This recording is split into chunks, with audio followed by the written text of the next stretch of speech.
Hi, Kim Moore. I make mental health related videos, and this is the third in the series of what I'm calling Not Narcissism, because a lot of clients have asked me, or friends have asked, how do you not do this stuff? I think I might be a little bit narcissistic and I don't want to be, so what should I do?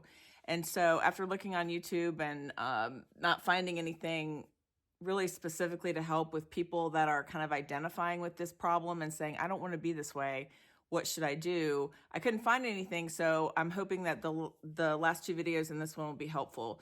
So narcissism is usually found with, defined by lack of empathy, a sense of entitlement, and exploitation.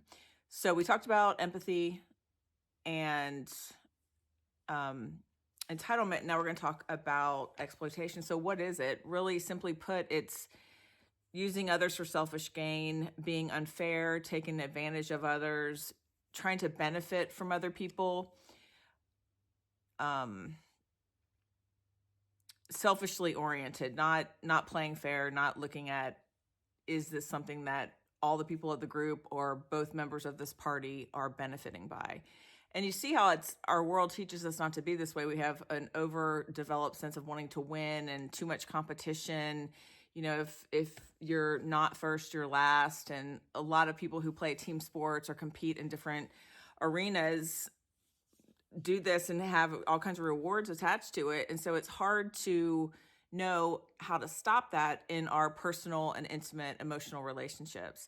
And I think with all the focus on the superficiality of the world through social media, et cetera, that it's gotten really overdeveloped. So how do you not be exploitative?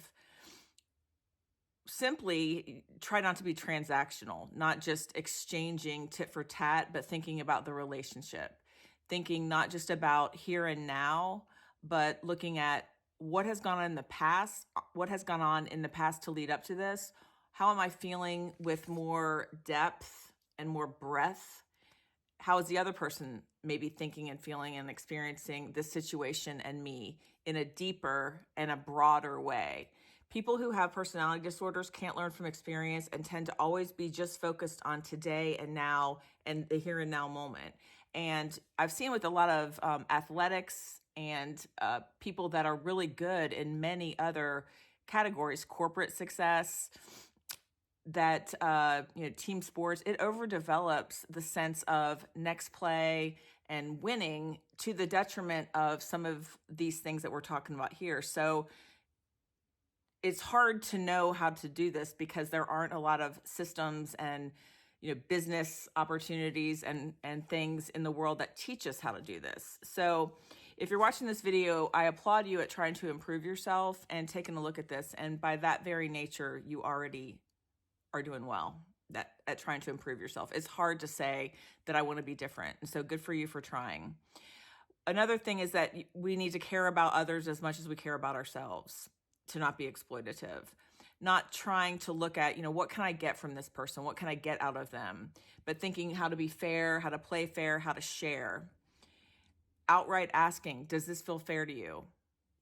Does this seem like an even exchange? And being assertive about it.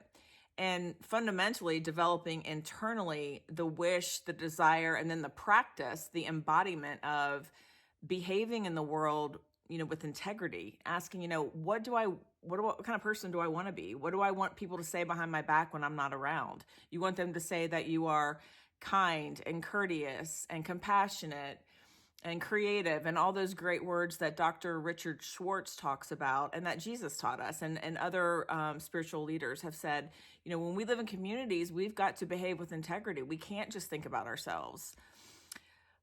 And I guess if you want to be more selfish about it, we know that we all reap what we sow.